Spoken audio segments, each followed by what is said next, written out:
granulator bol gidiyor. Granulatorumuz şu an 2 tane var elimizde, yüklemiz yine gelmeli. Ne pakettir, Kıtaydan gelişiğini açtığını size eylek teknikalarımızı öngönen bilýäňiz, seredinin içini görüp gözeyin. Şu baraka guýýaňyz, taýin bolan ismesi iki nemede hazır görüp geçeyin size. Bulany ulu matritsası neme?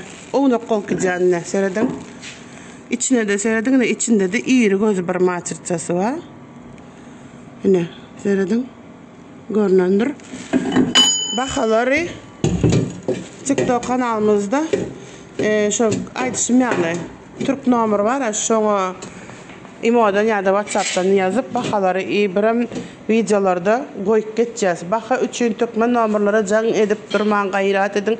Yine buraya aytıp geçeyin. Şular yağlap. Bu görýäniniz olsa kukuruzu hani Mekkan kukuruzu edip çıkaryan aparat.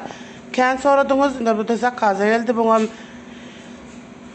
näçe 10-12 türlü neme kukuruz çıkarya yetiştiğimizden onun videosunu çekip bilsek video obzorunu hukman çekip size paylaşırız.